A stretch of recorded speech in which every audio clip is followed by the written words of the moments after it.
Well, I had so much fun in notes number 1 that it's time to charge right into notes number 2. And here we go.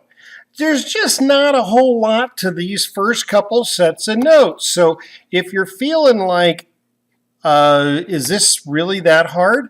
I know I could teach all this stuff in the first year chemistry course. In fact, you probably heard of some of this stuff. The first thing we want to talk about is we talk about properties of liquids.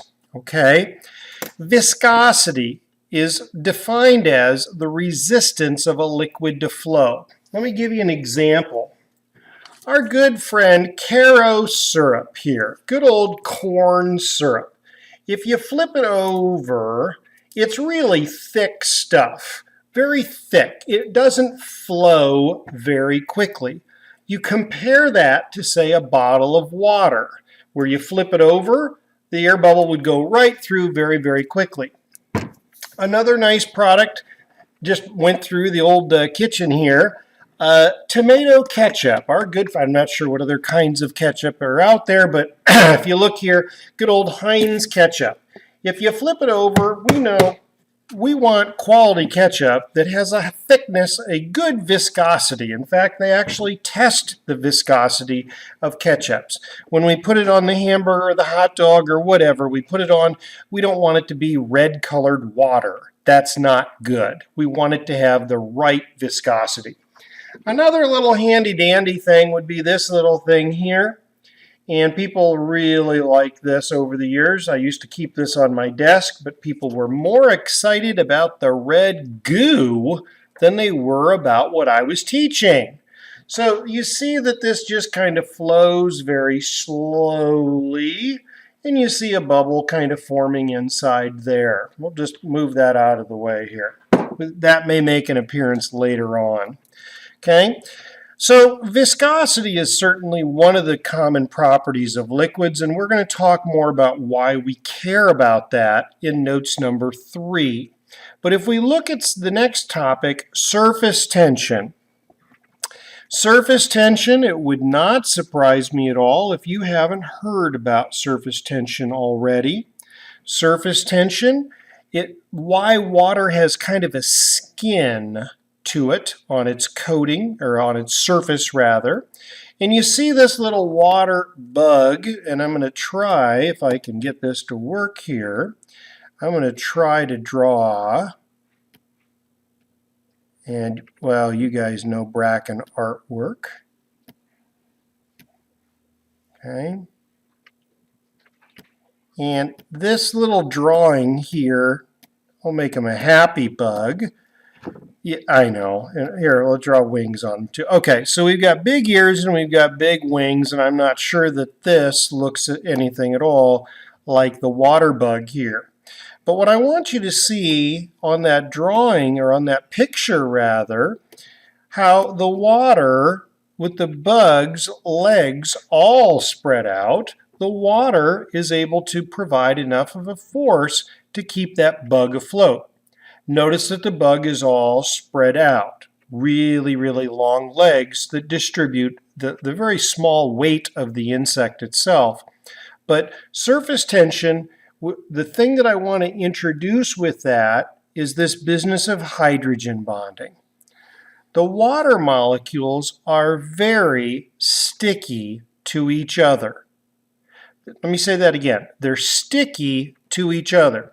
So what I attempted to do with a wonderful paint program here and some Bracken artwork up on top is try to show you a cross section, if you will, of a beaker of water.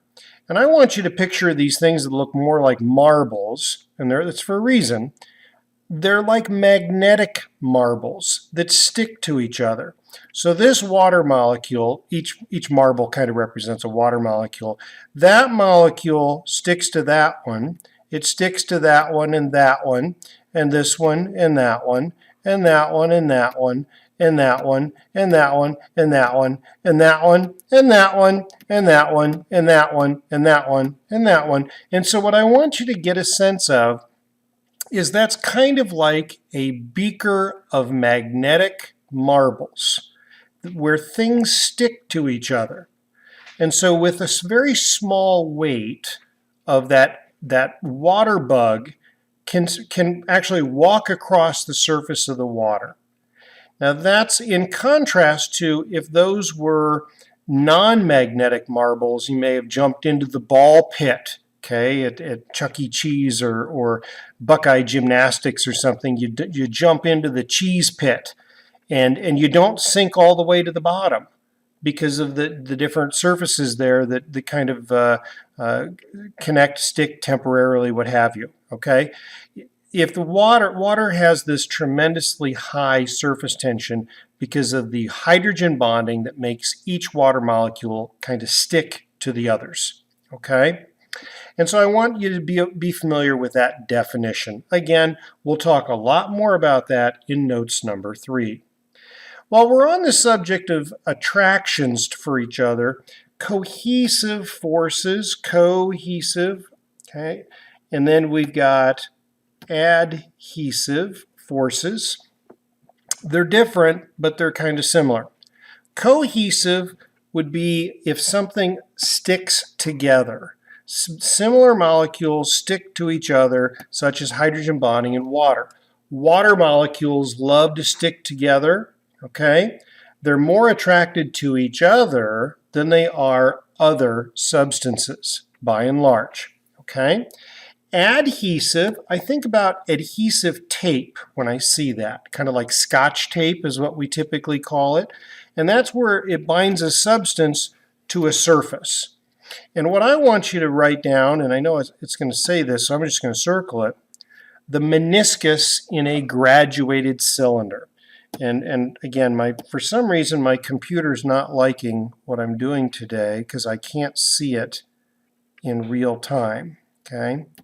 So there's my graduated cylinder, and I'm going to exaggerate a meniscus on the surface, see if I can get it to draw. And I want you to color all that in. Again, this is really frustrating because it usually does not do that. But you see how it climbs up the edges of the walls of especially glass graduated cylinders. It turns out that water has a huge affinity or love for glass. And so it sticks to the sides and climbs up the side. And so that's why when we read a graduated cylinder, we know we have to read the bottom of that meniscus curve, okay, to get an accurate volume of 65 milliliters or whatever, okay? Back in the old days, and I say old days when we used liquid mercury in thermometers, we used to use liquid mercury in the thermometers because you put it in your mouth and the mercury would expand when it got warm. If it were body temperature, it would expand and it would slide up the thermometer. The mercury was wonderful to use because mercury had a very, very strong cohesive force. It would only stick to itself. It could slide right past glass and it never would really get stuck to the glass. It was wonderful for making a thermometer. Again, we didn't really think about the long-term potential harm of working with mercury, what it would be like, okay? But mercury has very, very strong cohesive forces that hold it together, okay? Water, on the other hand, not only has strong cohesive forces, but it also depends what its bond or what it's coming into contact with. Water loves to stick to glass, okay? And there are certain products like Rain-X and other car wax types of products that can kind of create that barrier, especially Rain-X with regard to glass, but that's a temporary type of product. The last thing that we want to talk about in this set of notes, again, there's not a whole lot here, so if you're like, I feel like I missed something, I want to talk about when we put ionic compounds into water and they dissolve. So what I want us to do in this big old box here, we're going to draw, let's go KCl. Now we're going to say that it has dissolved, and I'm going to go, let's go blue on this. I want you to write, we know that when, say, KCl dissolves in water, when it dissolves in water, we know it's going to split apart into its respective ions. So I'm going to write K plus right there. I'm going to draw a big old circle around it. And I'm going to write Cl minus over here. Now in the past we've talked about how the water splits it apart into its respective ions. What I want us to think about is I know that water is a polar molecule, and I'm going to try to draw it. I remember from last month that water is a bent molecule. So it's going to look like that. What I know, and I think you know as well from looking at the periodic table, that oxygen with its higher electronegativity is going to have a slight negative charge, and the hydrogens will have a slight positive charge. If I understand that in terms of the water molecule having oxygen with a slight negative and the hydrogens with a slight positive, and knowing what I know about like charges repel, hey, +1, +1, get away from me, get away from me. That's different from +1 and -1 where they're attracted to each other. You know that. If we look down here, because I think this is very logical, I've got a couple of ions in there. And what I want to do is I want to show you how water is going to arrange itself around the K+1 ion and the Cl- ion. I bet you already know how I'm going to draw this bent molecule. I'll do water in red.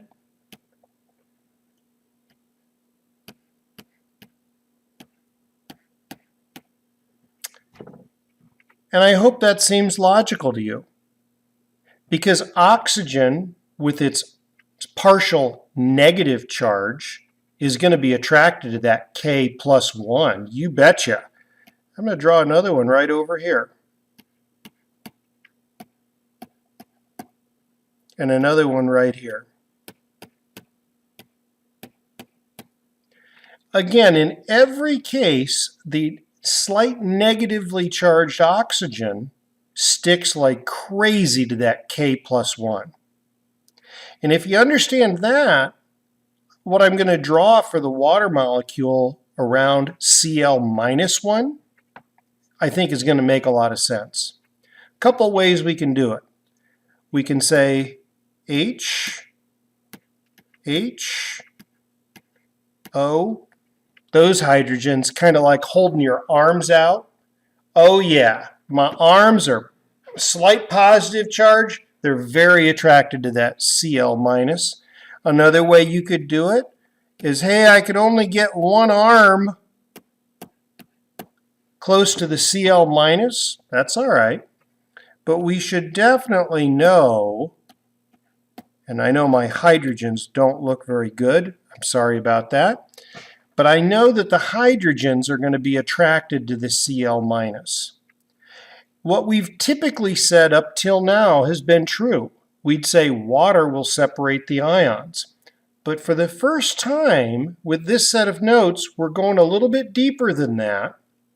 And what we're saying is, hey, positives, negatives attract each other. I get that. Positives and negatives are attracted to each other, unlike charges are attracted. I can predict, and so can you, how the water molecules will orient themselves around the dissolved ions. Now this type of attraction is called ion dipole. And it's called ion dipole because it's, well, between a couple of ions and a polar molecule. And I believe when we did covalent bonding, one of the things that we talked about would be, hey, if something is polar, if it's polar, we say that it has a dipole moment. Dipole moment. And so it makes perfect sense to us, I believe, that this type of attraction between dissolved ions and a polar compound like water would have a name ion dipole. It's the attraction between an ion and a dipole, okay, or a polar molecule. And believe it or not, that wraps up what's now 2/3 of this unit. Now notes number 3, that's going to be coming to you in a little bit. That one is the heart and soul of this unit. And it's the third and final installment, but it's the one that we're going to spend most of our time on. Okay, so hopefully you enjoyed this. And again, there's not a lot to it, but we're gonna crank it up and play some ball here when we get to notes number 3. Okay, thanks for watching.